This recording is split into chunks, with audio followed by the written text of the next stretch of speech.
Ang kwento ni Tomby. Ang kwentong ito ay hango sa totoong buhay. Mula ito sa isa nating tagapakinig. Karanasan ito ni Dante. Walang eksaktong taon. Probinsya ng Iloilo. Sigurado ka ba, Balong? Naayos lang sa mga tao dito na makipag-inuman tayo sa kanila. Mga dayo lang tayo dito eh. Ako nang bahala, Dante. Mga kaibigan ko yung mga yan. Nakilala ko sa trabaho. Iniimbitahan nila ako rito eh. Kaya ayos lang makipagsabayan sa kanilang uminom. Isa pa, piyesta naman eh. Ayoko lang may gawin silang hindi maganda. Alam mo naman yung ugali ko eh. Huwag kang mag-alala. Mababait naman sila, Dante. Sige na, nag-aantay na yung alak oh. Naanyayahan sa isang handaan si Balong kasama ang pinsang si Dante. Kilala ang binata sa kanilang baryo bilang isang mahusay na albularyo.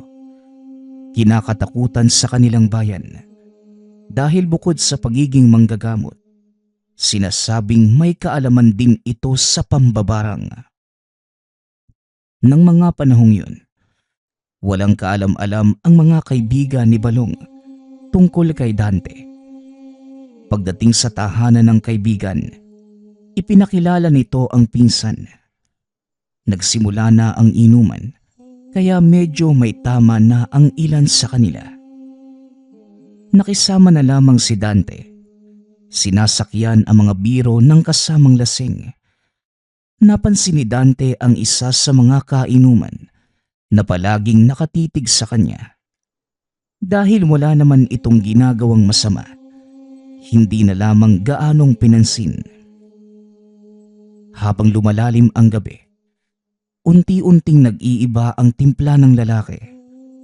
Nararamdaman ni Dante na tila siya ang pinupunteriya. Hanggang sa tahasan na itong hinamon ng lalaki.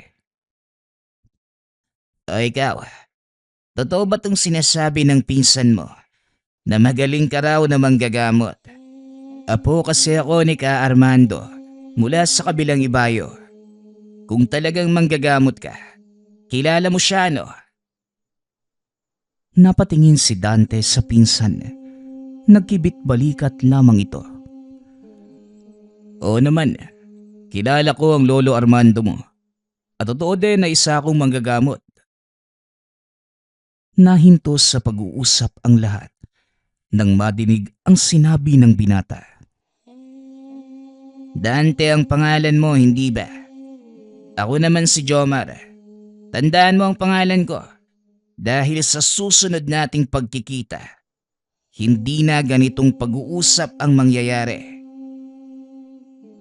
Nagulat si Dante. Hindi inaasahan ng binata na ganon ang sasabihin nito. Uy Jomar, lasing ka na yata ah. Tama na nga yan. Ang mabuti pa umuwi ka na. Hindi na maganda yung lumalabas sa bibig mo eh. Balong naman, gusto ko lang subukan kung totoo yung sinasabi mo. Gusto ko lang patunayan ang husay niya. Hindi na nagsalita pa si Dante. Alam nitong walang kahihinatnan ang usapang yun. Inaya na lamang nito ang pinsang umuwi. Balong, ang mabuti pa umuwi na lang tayo. Mukhang wala na magandang patutunguhan yung usaping to eh. Mabuti pa nga Dante. Lasing na din kasi yung mga yan eh. Lalo na tong si Jomar. Nagpaalam na ang magpinsan sa mga kainuman. Ngunit bago makaalis, nag-iwan ng babala si Jomar. Tandaan mo ang sinabi ko, kaibigan. Dahil sa susunod na pagkikita natin, tututuhanin ko ang mga yon. Hindi na sumagot pa si Dante. Nagpatuloy ito sa paglalakad. O ikaw Balong, bakit mo naman kasi sinabi sa kanila yung tungkol sa akin? Alam mo naman na ayokong pinapaalam sa marami yung ginagawa ko eh. Pasensya na Dante. Hindi ko din napigilan yung sarili ko eh. Nagtatanong din kasi sila tungkol sa'yo. Sa susunod Balong, huwag ka nang magsasalita ng tungkol sa akin. Mahirap din kasing malaman ng karamihan yung ginagawa ko eh. Hindi kasi maiiwasan sa mga taong matataas ang tingin sa sarili. Kagaya ng Jomar na yun. Pasensya na ulit. Hindi na mauulit yun. Pero, totoo kaya yung sinabi niya? Yung alin? Napo siya ni Ka Armando. Kilala ko yung matandang yun. Pero hindi ko alam na may apo pala siyang hambog. Tara na nga, umuwi na tayo. Medyo nahihilo na rin ako eh. Naunang umuwi si Balong dahil mas malapit ang tahanan. Habang naglalakad pa uwi, iniisip nito ang mga sinabi ni Jomar. Pagkarating sa tahanan, direkta itong nahiga. Dahil medyo naparami ang inom, kagad din itong nakatulog. Kinabukasan, madaling araw pa lamang ginising na ito ng ama. Naalala ng binatang luluwas pala sila ng bayan ng araw na yun, kaya dali-dali itong naghanda. Pagkalabas ng silid, nakita nitong nagkakape na ang ama. Nakabihis na rin ito, kaya naman dali-daling pumasok ng banyo ang binata para maligo. Bilisan mo ng kumilos. Alam mo naman na may pupuntahan tayo ngayong araw. Nagpakalunod ka pa sa lambanog. Pasensya na po tay. Naimbitahan lang din po ako eh. Hindi ko matatanggihan si Balong. Yan ang sinasabi kong nangyayari sa tuwing sasama ka sa pinsan mong wala nang ginawa kundi uminom. Baka mamaya, mabalitaan mo na lang na nalaso na yan dahil sa katakawan sa alak. Masyado kasing kampante ang si Balong eh. Nakaya ko siyang gamutin kung sakali. Ay nako, hayaan mo na nga tay. Pagsasabihan ko din yung isang yan. Siya nga pala, ano ho bang gagawin natin sa syudad? May nagpatawag sa akin at sa palagay ko, kakailanganin ko ang tulong mo roon. Pasyente ba ang pupuntahan natin doon, tay? Ano naman yung sakit? Ang balita ko, nalason. Pero nang patignan nila sa ospital, walang nakita ang mga doktor. Ilang beses na nilang ibinalik sa ospital. Pare-pareho lang din ang sinasabi ng mga doktor. May mga manggagamot na ding tumingin, pero wala naman silang magawa. Matapos makapaghanda, lumakad na ang mag-ama. Nakasalubong na mga ito si Balong. Magandang umaga po, Tio Tomas. Saan po yung lakad natin ngayon? Sa syudad. Pwede ba Balong? Bago ka lumabas ng bahay, baligo ka muna. Amoy alak ka pa eh. Tinanghali na po ako ng gising, Tio. Kaya nagmadali na akong umalis. O siya, siguraduhin mo lang na matapos yung gawain mo sa bukid ha. Dahil bukas magpapatanim na ako ng mais. Paalis na sana ang mga ito nang biglang may naalala si Balong. Sandali lang Dante. Kaninang umaga, nakasalubong ko sina Jomar. Mukhang hindi nakalimutan yung sinabi sa'yo kagabi. Nako, hayaan mo na nga yung taong yun. Wala lang magawa sa buhay eh. Kaya ganun. Tara na tay, tatanghaliin na tayo. Baka hindi pa natin maabutan yung biyaheng papuntang syudad. Habang naglalakad, hindi maiwasan ni Mang Tomas na tanungin ang binata tungkol sa nangyari. Ano ba kasing nangyari sa inuman ninyo kagabi? At sino naman itong Jomar na ito? Apo daw ni Mang Armando, mula sa kabilang ibayo. Naghahamon po kasi tayo hindi ko na pinansin. Lasing na eh.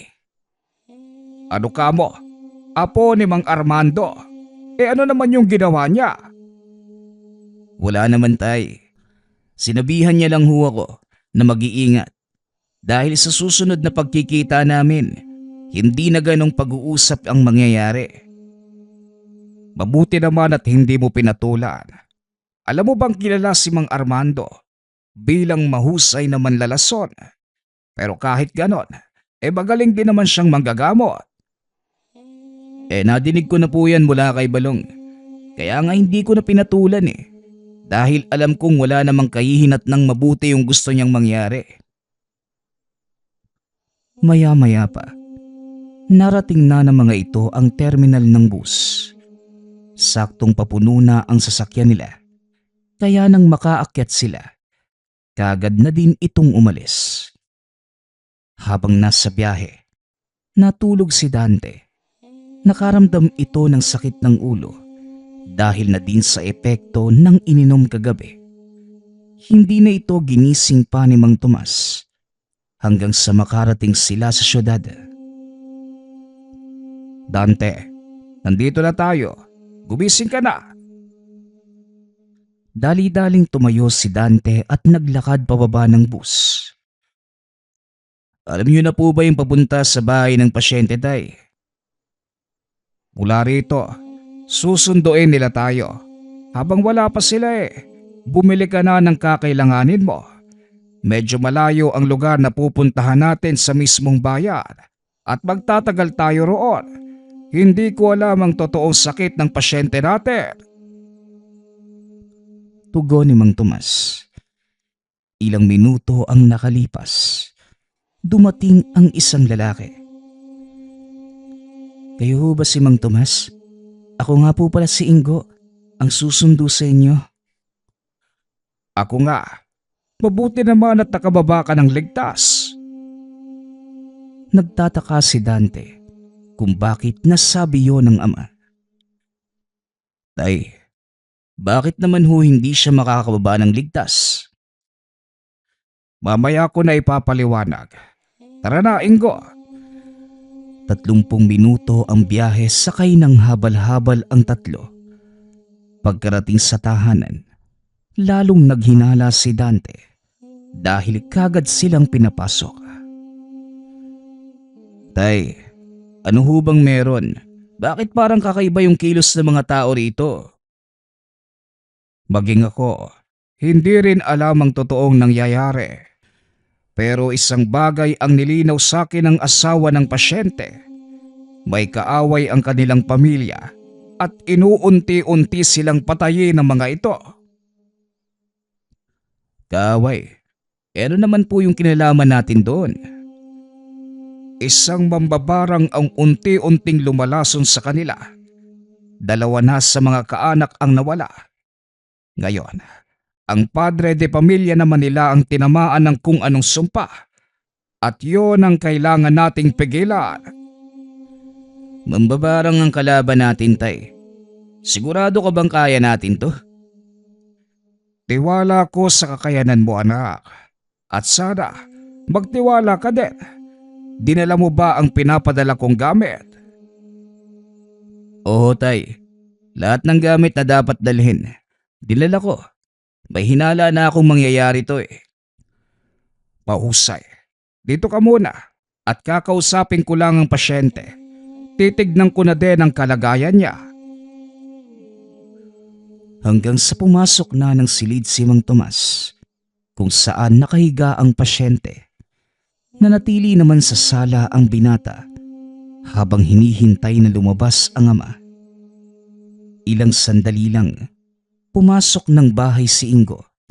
Naupo ito sa tabi ni Dante at inabutan ng sigarilyo ang binata. Malala na ang kondisyon ni Tio Roel. Sa palagay namin, hindi na siya gagaling pa. Huwag kang magsalita ng ganyan, Ingo. Magtiwala lang kayo kay tatay. Siguradong may paraan para magamot ang sakit niya. Pero marami namang gagamot ang tumingin sa kanya. Pero wala din silang nagawa. Namatay pa din yung 2 kong pinsan. Hindi kita masisisi kung mawalan ka ng tiwala sa mga manggagamot. Pero ibahin mo ang kakayanan namin ni tatay. Sige na, mukhang kailangan na ako sa loob. Naglakad ito papasok ng silid. nakita ang kalagayan ng pasyente. Napatakip na lamang ng bunganga ang binata dahil nabubulok na ang halos kalahati ng katawan nito. Parang gusto kong bawiin yung sinabi ko kay Ingo ah. Bakit mo naman nasabi ang bagay na yan? Dahil ba sa kalagayan ng pasyente? Isa kang manggagamot, Dante. Huwag mong sabihing nawawalan ka na din ng tiwala sa iyong sariling kakayanan. Hindi naman sa ganun, tay. Pero tignan mo nga yung kalagayan ng pasyente natin, oh. Hindi sa wala akong tiwala sa panggagamot. Pero sa nakikita ko, parang imposible nang magamot pa natin ang taong yan. Kagaya ng sinabi ko sa iyo, Dante, magtiwala ka lang sa kakayanan mo. Tara na, kailangan na nating magsimula. Inilabas ni Dante ang mga gamit. Samantalang si Mang Tomas naman, nagsimula ng tawasin ang pasyente. Nang matapos sa ginagawa, kinausap nito si Dante. Hindi pa din kumakalas ang mambabarang na nagbigay ng sakit sa pasyente. Ito na ang pagkakataon para mahuli siya. Malakas ang mambabarang na ito, Dante, kaya kakailanganin ko ang tulong mo. Sa mga sandaling to, malamang alam na ng mangbabarang na narito tayo. Bahagyang kinabahan si Dante dahil sa tagal na niyang nanggagamot. Ito ang unang pagkakataon na makakaharap siya ng isang malakas na mambabarang. Aminin ko sa iyo, tay, ito ang unang pagkakataong makakainkwentro ako ng isang mambabarang. Sana lang kayanin ko. Huwag mong pairali ng takot mo, Dante. Ito ang lalong nagpapalakas sa mga kagaya nila. Sa oras na makaramdam sila ng takot mula sa iyo, ito ang gagamitin nila para tuluyang kang lamunin ng buo. Bahala na po, tay. Tara na, simulan na natin. Tumayo ang binata sa tabi ng pasyente. Laking gulat nito nang biglang hawakan ng matandang babae ang kamay. Pakiusap, tulungan po ninyo ang asawa ko. Nakita ni Dante ang pagkadesperado sa mata ng matanda. Ito ang nagtulak sa kanyang gawin ang hindi inaasahan ng ama. Tay, pwede po bang ako ang humuli sa mambabarang na yan? Sigurado ka ba, anak? Ito ang unang beses na lalaban ako sa mambabarang. Kaya siguro naman, walang masama kung ako din mismo ang huhuli sa kanya. O sige, kung yan ang gusto mo. Tumayo si Mang Tomas. Hinayaan si Dante na isagawa ang ritual ng paghuli sa mambabarang. Nag-usal na mga dasal pangkulong ang binata. At nang mas siguradong nakakonekta na ito sa kalaban, kinuha ni Dante ang isang maliit na sisidlan sa bulsa at itinali sa kanyang mga daliri. Sandali lang, Dante. Hindi ba ito ang gintong buhok galing sa tikbala? Tumango lamang ang binata bilang pagsang-ayon. Itinuloy nito ang ritual at nang matapos, sinubukan niyang tanungin ng pasyente. Kung nadidinig mo ko, sumagot ka. Ano ang kailangan mo sa taong ito? Hindi dumilat ang mata ng pasyente. Ngunit nakita niya itong ngumiti. May pakialamero na namang nanghihimasok sa mga ginagawa ko.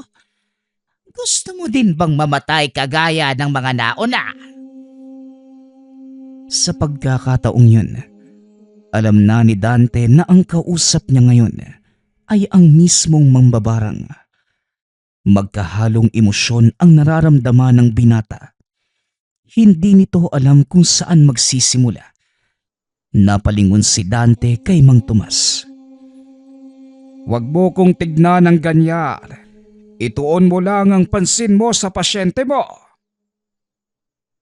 Muling ibinalik ni Dante ang atensyon sa pasyente at sa mambabarang na nakasanib dito. Anong kasalanan ng taong ito sa'yo? At bakit mo inuunti-unti ang kanyang pamilya? Kasalanan? Marami. Hindi ko na maisa-isa. Pero sasabihin ko sa iyo ang isa sa mga yon. Pinatay ng taong ito ang anak ko. Pinatay? Sa paanong paraan?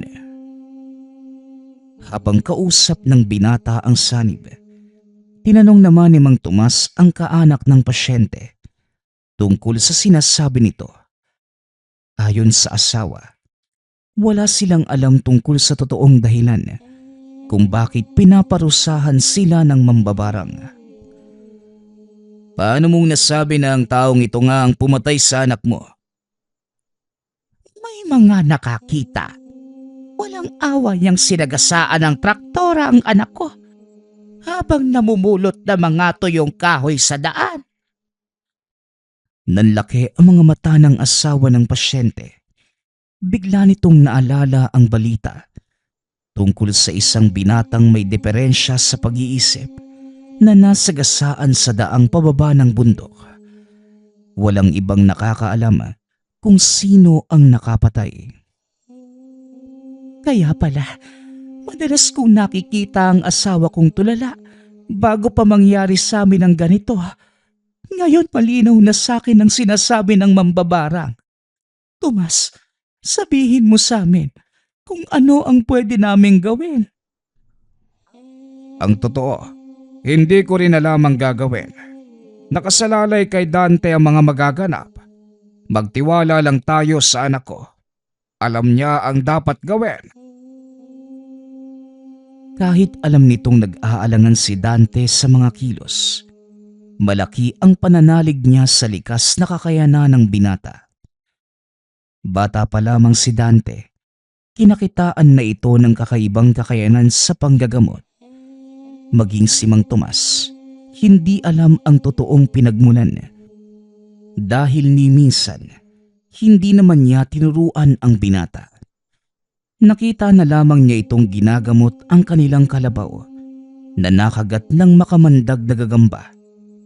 Simula noon, unti-unti nang hinasa ni Mang Tomas ang husay ni Dante hanggang sa natuto ito ng mas komplikadong pamamaraan.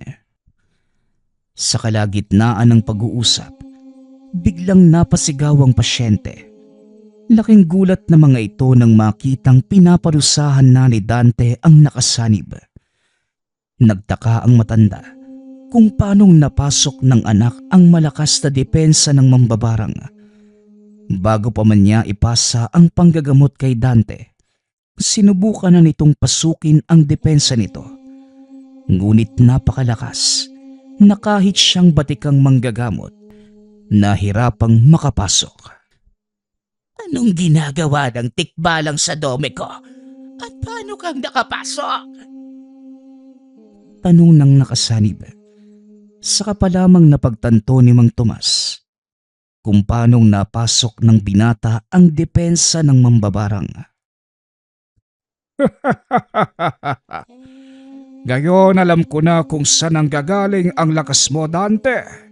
Sa hinaba-haba ng panahon, ngayon ko lang naisip ang tungkol sa alaga mong tikbalang. Ngayon, mambabarang, makikipagtulungan ka ba sa akin? Pinatay ng taong ito ang anak ko. Ano ang gusto mong mangyari? Palampasin ko na lang ang kawalang hiyaan ng taong ito. Para sa akin, nararapat lang na parusahan ng kriminal na ito. Nauunawaan ko ang galit mo. Masakit ang mawala ng mahal sa buhay. Pero hindi mo kailangang ilagay ang batas sa kamay mo. Walang maidudulot na kabutihan ng paghihiganti. Tignan mo ang nangyayari sa'yo. Sino ang lumalabas na masama? Dahil sa mga taong kagaya ng pasyente mo, marami ang nagiging katulad ko. Hindi mo ko masisisi kung gawin ko man ito sa kanya. Hindi na natin may babalik ang mga nangyari. At alam mo na mapapahamak ka lang sa oras na magmatigas ka. Kung nauunawaan mo ang sitwasyon, alam mong hindi ka sasantuhin ng mga alaga ko. Pero hindi ko na hayaang umabot pa sa ganun. Kaya bibigyan kita ng pagkakataon. Alisin mo ang sumpa sa pamilyang to. Hindi ako mangangako, pero gagawin ko ang lahat para mabigyan ng hustisya ang pagkamatay ng anak mo. Kakaiba ka sa baka manggagamot na nakalaban ko. Masasabi kong mabuti kang tao. Pero ipapayo ko lang sa'yo, bata. Huwag kang masyadong mabait. Dahil sa huli, maaari itong gamitin ng mga tao laban sa'yo. Matapos yun, nawala ng malay ang pasyente. Dali-daling tumayo si Mang Tomas at hinawakan nito ang pulso. Magaling, Dante. Ligtas na ang pasyente. Hindi ko alam kung ano ang ginawa mo. Pero nanalo ka.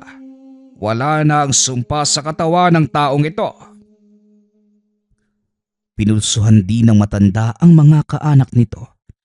Napag-alamang tuluyan ng nakalas ang sumpa. Tinupad ng mambabarang ang kanyang pangako. Aling Marta, nakipagkasundo ako sa mambabarang para mawala ang sumpa sa inyo. Pero sa oras na magkamalay ang inyong asawa, isusuko natin siya sa kapulisan. Kung anong mas makakabuti, yun ang gagawin natin. Kung may pagkakasala man ng asawa ko, kailangan niya itong pagbayaran. Pero paano ang mga habaging langit? Nawala ang lahat ng sugat niya. Paano nangyari ang himalang iyon? Nagulat si Aling Marta nang makitang wala na ang mga sugat ng asawa. Bumalik na din sa dati ang balat. Nangangahulugan lang na sinunod ng mambabarang ang aming kasunduan. Kaya ngayon, tuparin niyo ang sa inyo. Maya-maya pa, nagising ang pasyente at inusisa ito ni Aling Marta. Umamin naman ito sa mga nangyari. Ang dahilan ng matanda, hindi nito napansin na may tao sa kalsada. Dahil bukod sa madilim na mga oras na yun, napakaingay pa ng makina ng traktora. Nagulat na lamang ito nang lumingon sa bandang likuran. Nakita ang lasog-lasog na katawan ng isang binata. Ngunit sa takot na matanda, mabilis nitong pinaandar ang traktora. Ilang araw nga ang nakalipas, nagsimulang magkasakit ang kanilang pamilya hanggang sa isa-isang nawala ang dalawang anak. Mabuti na lang at nagawang agapan ng anak ko ang sumpa ng mambabarang. Kung hindi, baka nabura na kayo sa kasaysayan ng baryong ito. Marami pong salamat sa tulong ninyo. Siguro kung hindi kami lumapit sa inyo, malamang wala na rin ang asawa ko. Hindi kami ang dapat mong pasalamatan, kundi ang Diyos. Kalooban niyang iligtas ang buhay ng asawa mo. Kaya nagyari ang lahat ng ito. Magsilbisa ng aral sa inyo ang kaganapan. Hindi na din kami magtatagal. Gagabihin na kami sa pagbiyahe. Akala ko ba magtatagal pa tayo dito? Yun din ang akala ko.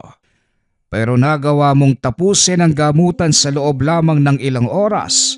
Kaya wala na tayong dahilan para manatili. Hindi na sila pinigilan ni Aling Marta. Inihatid sila ni Ingo papunta sa terminal. Maraming salamat sa inyo. Akala ko talaga wala nang pag-asang gumaling ang tiyuhin ko. Wala yun. Kagaya nga ng sabi ni tatay, kalooban ng Diyos na bigyan ng isa pang pagkakataon ng tiyuhin mo. O paano? Nandito na ang bus na sasakyan namin. Sige, mag-iingat kayo sa muli.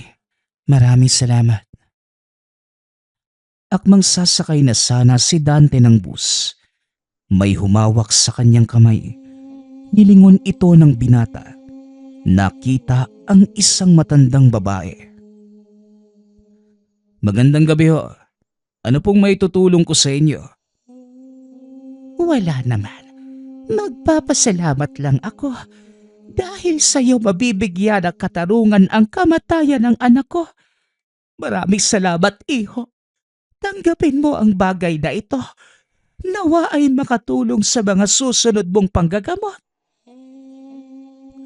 Saka pa lamang nalaman ni Dante na ang matandang yun walang iba kundi ang mambabarang na nakainkwentro. Wala pong anuman.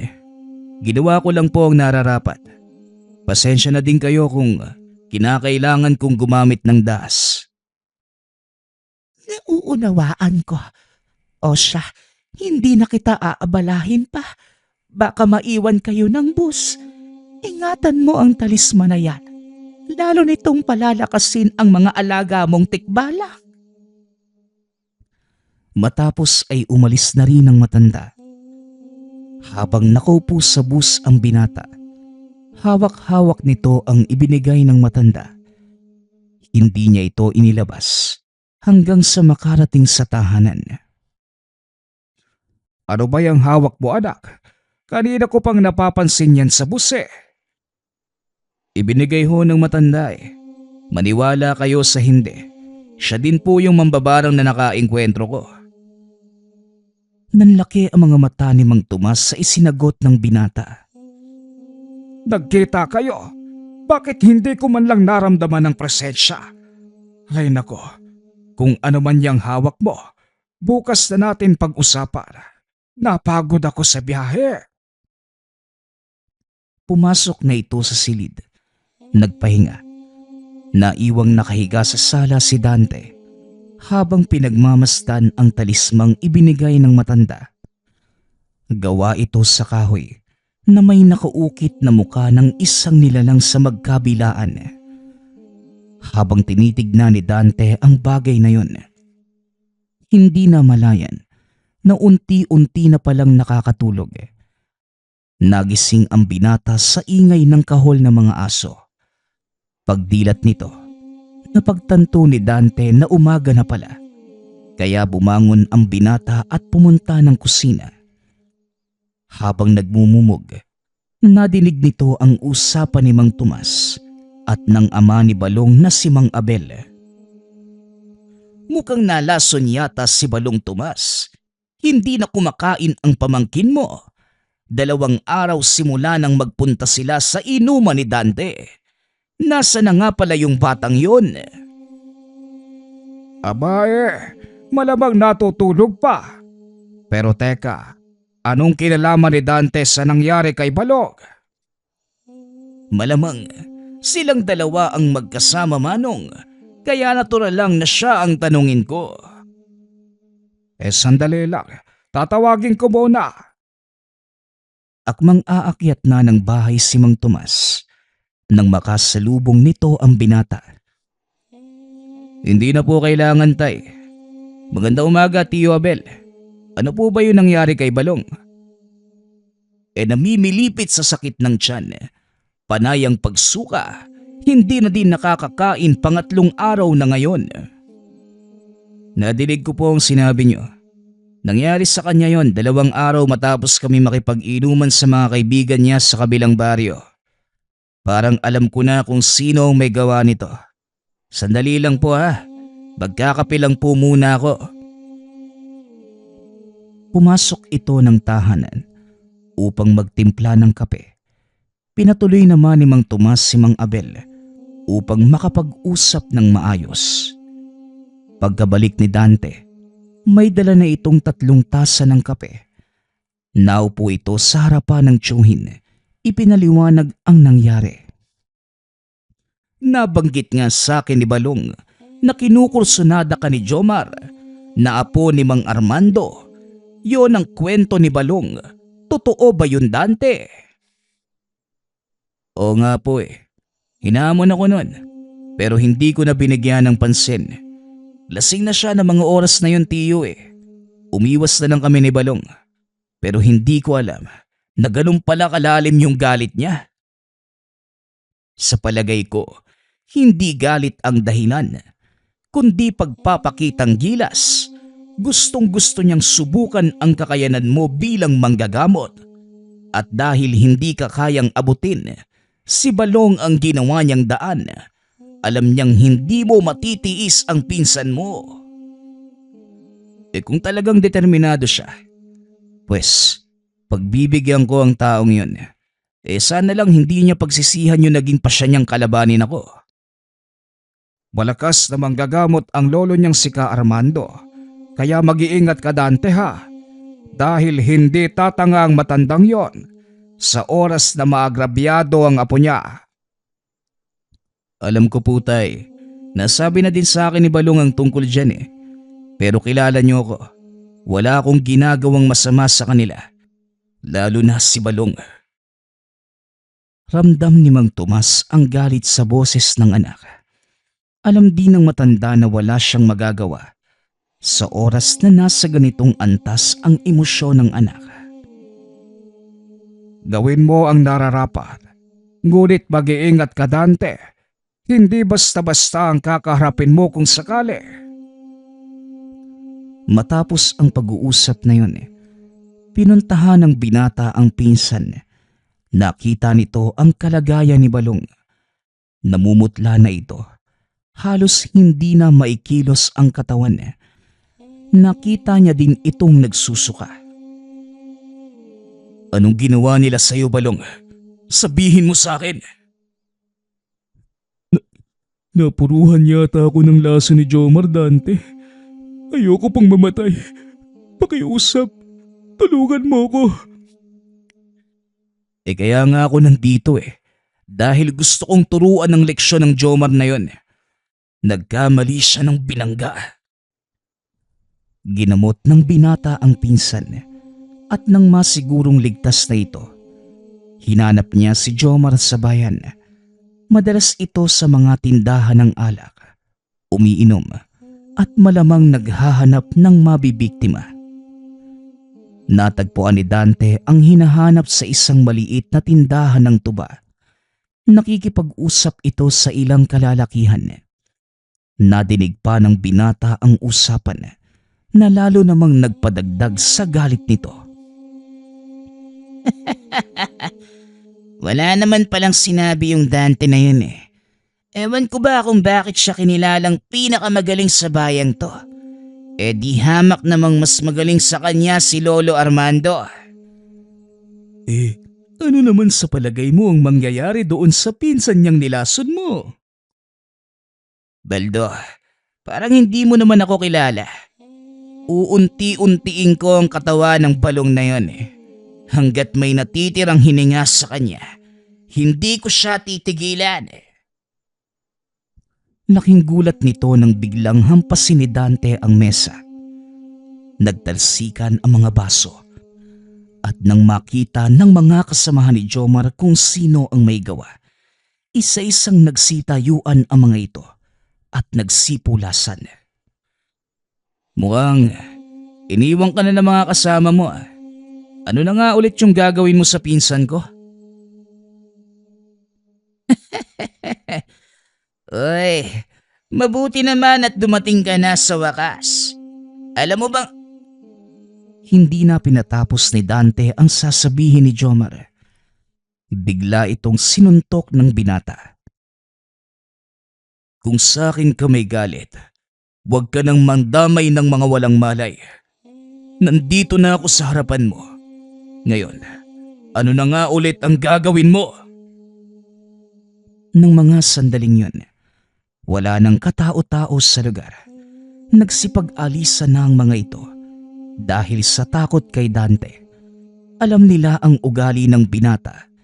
Sa oras na magalit ito, walang sino man ang makakapigil. Marahang tumayo si Jomar at nagsalita. Alam mo ba kung ano ang kapalit nitong ginawa mo? Buhay ng pinsan mo. Habang nag-uusap tayo, sigurado ko... Magaling na si Balong at hindi mo na siya kayang saktan pa gamit ang kakayanan mo. Kaya huwag ka nang magsayang ng oras. Hindi naman ako ang gagawa nun, kundi si Lolo Armando. Oo nga pala. Tungkol doon, maya-maya lang pupunta na sa inyo yung punerarya para kunin yung bangkay ni Lolo Armando mo. Kaya ako sa'yo, uuwi na ako. Baka sakaling maabutan mo pang buhay yung matandang pinagmamalaki mo. Nagulat si Jomar sa sinabi ni Dante. Dumampot ito ng bote.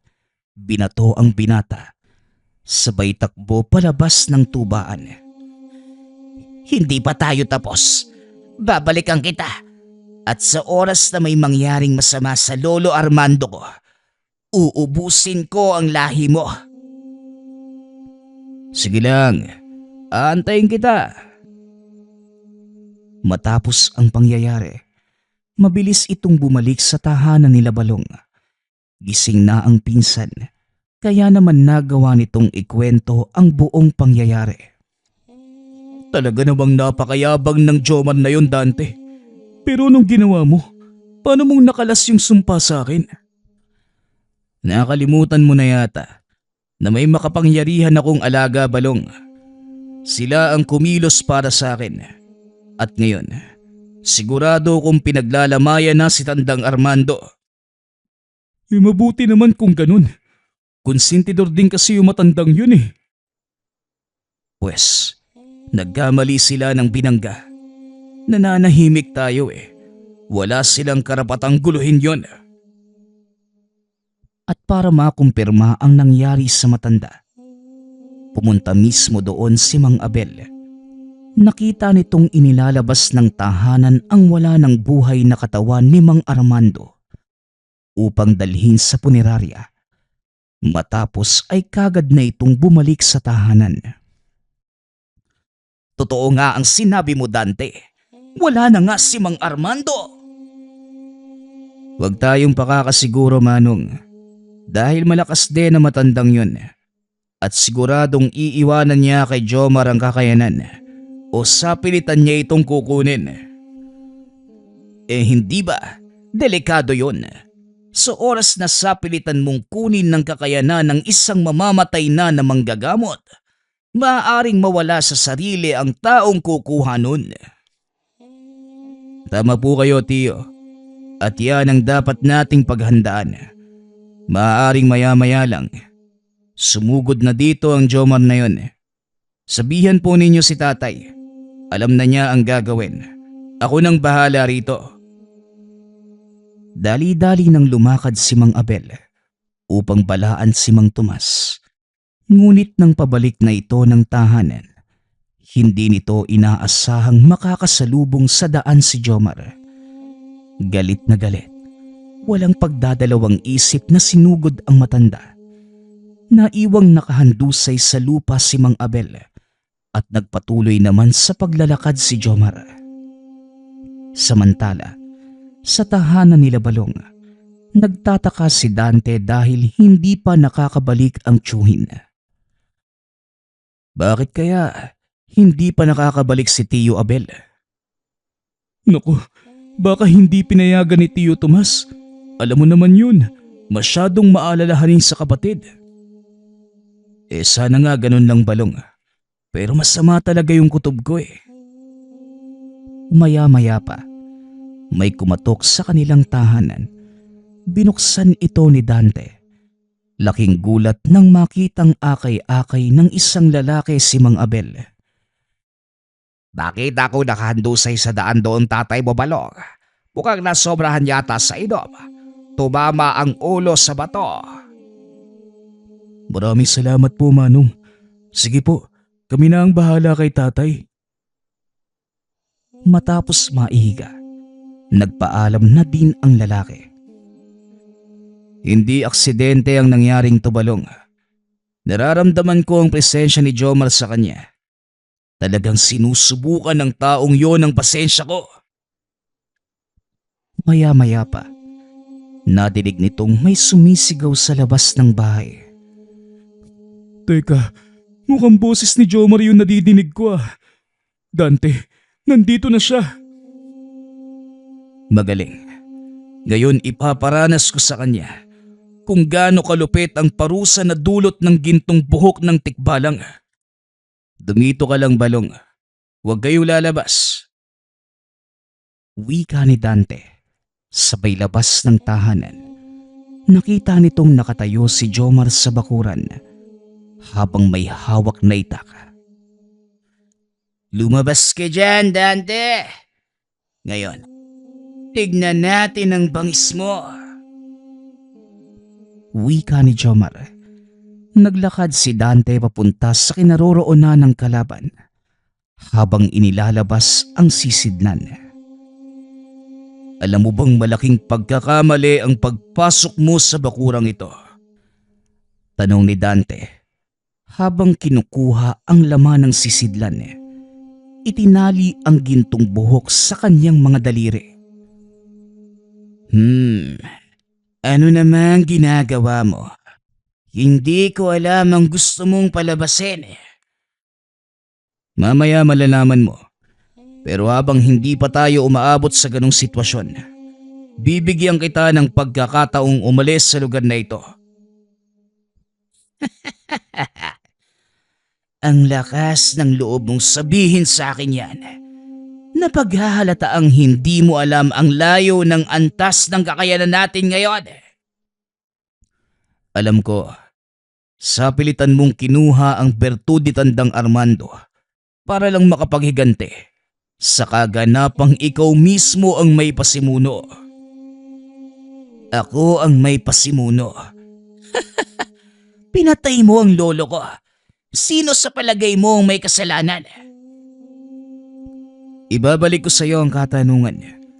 Sino sa palagay mo ang nagumpisa? Nilason mo si Balong. Inuunti-unti mo siyang patayin.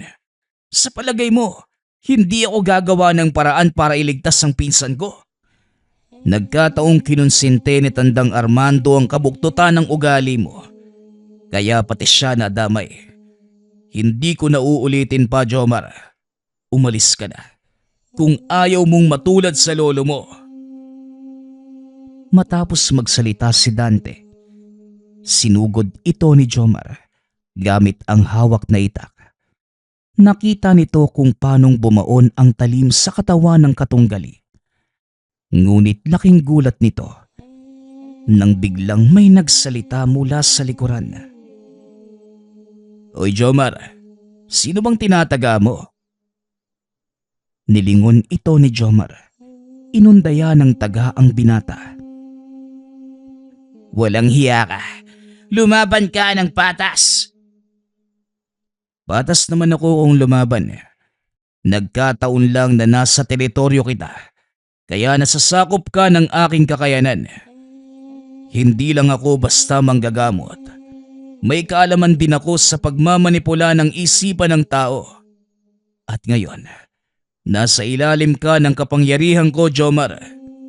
Binigyan na kita ng pagkakataong umalis. Pero hindi ka nakinig. Ngayon pagdusahan mo ang parusang ibibigay ko. Matapos magsalita ni Dante, biglang nabalot na makapal na usok ang paligid. Halos wala nang makita si Jomar. Pilit nitong hinahanap ang kinaroroonan ni Dante. Talagang sinasagad mo ko, Dante. Pwes, humanda ka! Wika ni Jomar. Sinugatan ito ang palad gamit ang hawak na itak. Ipinatak sa lupa. Nag-usal ng mga dasal. At maya-maya ay humupa ang makapal na usok. Lumantad sa kanyang harapan si Dante. Magaling. Ang buong akala ko hindi mo magagawang basagin ang ginawa kong ilusyon. Kahit papano, may ibubuga ka rin pala. Apo ako ni Tandang Armando. At ngayon, nataglay ko na ang kanyang kakayanan. Kaya wag mo kong kakausapin na parang isang paslit. Wika ni Jomar, sabay sugod. Sinalubong naman ito ni Dante. Muling nagkaroon ng makapal na hamog sa paligid. Naramdaman ni Jomar ang pamamanhid ng katawan niya. O ano, hindi mo na ba nararamdaman ang mga kamay at paa mo? Alam mo ba kung ano ito? Isa sa kakayahan ng alaga kong tikbalang. Sa oras na magtagal ka sa hamog na nasa paligid, maaapektuhan nito ang iyong espiritual. Maaari nitong lasunin ang iyong kaluluwa.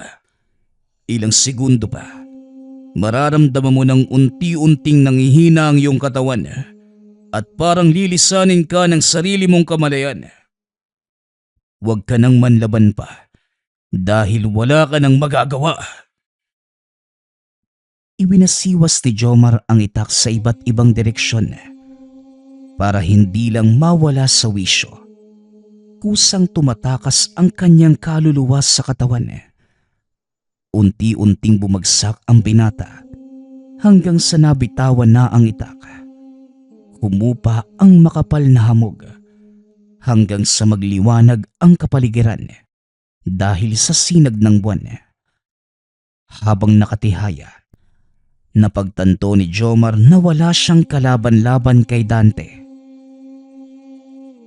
Sinayang mo ang kakayanang taglay ni Lolo Armando mo. Kung sa kabutihan mo sana ito ginamit, marami ka sanang natulungan. Pero huli na ang lahat para sa iyo, Jomar. Dahil nilamon ka na ng galit at paghihigante, hindi nababagay sa iyo ang ganitong uri ng kakayanan. Hindi ka nababagay na mabuhay pa sa mundong ito. Wika ni Dante. Iminulat ni Jomar ang mga mata. Nakita ang 4 na tikbalang na nakapaikot sa kanya. Naaninag din ito ang suot na talisman ni Dante. Ngayon, nauunawaan ko na kung bakit napakalakas mo. Tama ka. Mali nga ang taong binangga ko. Pero huli na para pagsisihan ko ang lahat.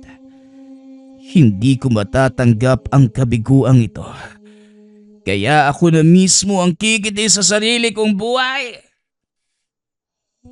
Tugon ni Jomar, sabay saksak sa sarili, gamit ang natitira nitong lakas. Hindi yon ang balak gawin ni Dante.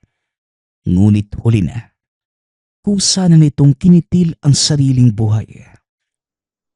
Matapos ang labanang yun, nagpasalamat ang binata sa mga alagang tikbalang na naging katuwang sa pakikipaglaban. Maraming salamat sa tulong niyo, mga kaibigan. Kahit saan talaga, maaasahan ko kayo. Tawagin mo lamang kami sa oras na kakailanganin mo ng tulong. Darating kami ng walang pag-aalinlangan, Dante. Tugon ng isa sa mga tikbalang. Matapos nagpaalam na ang mga ito, bumalik sa loob ng tahanan ang binata. Laking pasasalamat nito dahil nagkamalay na si Mang Abel. Paano kung nakauwi? Huling natatandaan ko, naglalakad ako tapos may pumalo sa akin. Wala ka nang dapat alalahanin, Tiyo. Tapos na po ang labanan. Wika ni Dante. Tumingin sa labas ng bintana si Mang Abel. Nakita ang walang buhay na katawan ni Jomar. Mahabaging langit! Kawawa naman ang binatang yan. Pinalaki sa maling asal ni hindi man lamang tinuruan ng tama. Maya-maya pa, natanaw ng mga ito si Mang Tomas na papasok ng bakuran. Oh, ano nangyari sa taong yon? Sino ang may gawa nito sa kanya? Nagpakamatay si Jomar dahil sa kahihiyantay. Hindi matanggap ng taong yon ang pagkatalo at kahihiyan sa ginawa niya. Ang kagandahan lang dahil bago siya mamatay, napagsisihan na niya ang lahat ng ginawa niya. Mabuti naman kung ganon. Kailangan nating ipaalam sa kanyang pamilya ang nangyari. Alam kong maaari silang magsalita ng masakit laban sa iyo, Dante. Pero kailangan mo itong tanggapin at humingi ng kapatawaran. Hindi dahil sa inaamin mo ang kasalanan, kundi dahil ito ang nararapat mong gawin. Nauunawaan ko po, Tay. Ngayon din po, ihahatid namin ang bangkay ni Jomar sa kanilang tahanan. Pag-uusap ng mag-ama. Ikinarga ng binata ang katawan ni Jomar sa karosa. Dinala ito pauwi sa kanilang tahanan. Nakita na mga kaanak nito ang kalagayan ng binata. Wala naman silang nagawa, kundi ang umiyak. Sinalubong ng isang babae ang karosa habang nakaunat ang mga kamay. Anong nangyari sa kawawa kong apo? Ikaw, anong ginawa mo sa kanya? Ginawa ko lang ho ang nararapat. Alam ko masakit yung pangyayaring to para sa inyo. Pero alam ko din na bawat kasalanan sa mundong ito may kabayaran. Ngayon kung nagagalit kayo sa akin, wala na akong magagawa pa. Alam mo ba ang pinasok mo, binata? Nasa loob ka ng teritoryo ng pamilya ko. Kaya ka naming patayin. Dito mismo sa kinatatayuan mo. Hindi na nagsalita pa ang binata. Naglabasan mula sa paligid ang 4 na tikbalang gabay. Napaatras ang mga tao sa lugar na yon. Hindi ko ho may papangakong hindi kikilos ang mga kaibigan ko sa oras na galawin niyo ako. Kaya kung ako sa inyo, pag-iisipan kong mabuti ang susunod kong galaw. Mga tikbalang, mga kasama, hindi natin kakayanin ang binatang ito. Sa ngayon, aatras tayo. Pero asahan mong sa susunod dating pagkikita, hindi na tayo mag-uusap ng ganito. Alam ko na kung kanino nagmana si Jomar. Ganyan din yung sinabi sa akin ng apo nyo. Kaya tignan nyo ang kinahinatnan niya. Ngayon, kung gusto nyong matulad kay Jomar, walang problema. Sabay-sabay na ginamit ng mga tikbalang ang kanilang kakayanan. Nabalot na makapal na hamog ang paligid. Muling itinali ni Dante ang gintong buhok sa kanyang mga daliri. Matapos, isa-isang nagsipagbagsakan ang mga tao sa loob ng pamayanang yun. Hindi inakala ni Dante na hahantong sa ganong kalagim na pangyayari ang paghahatid niya kay Jomar. Hindi ko inaasahang hahantong tayo sa ganito. Binalaan ko na kayo, pero wala ni isa sa inyo ang nakinig. Wika ng binata. Inubos nito ang isang buong angka ng mga manlalason. Wala ni isa man sa kanila ang nakaligtas. Labag man sa kalooban ni Dante na gawin yun. Ngunit ito lamang ang tanging paraan para makaligtas siya sa panganib. Ibinalita nito sa ama ang mga nangyari. Nagulat si Mang Tomas, ngunit wala na rin itong magagawa pa. Naganap na ang iniiwasan nito. Ang gamitin ni Dante ang pinakamapanganib na kakayanan ng gintong buhok ng tikbalang at ng kanyang 4 na gabay. Nagpapasalamat nga pala ako sa lahat ng sumusuporta sa ating channel. Nawa ay patuloy niyong suportahan at pakinggan ang ating mga kwento. Hanggang sa muling pakikinig.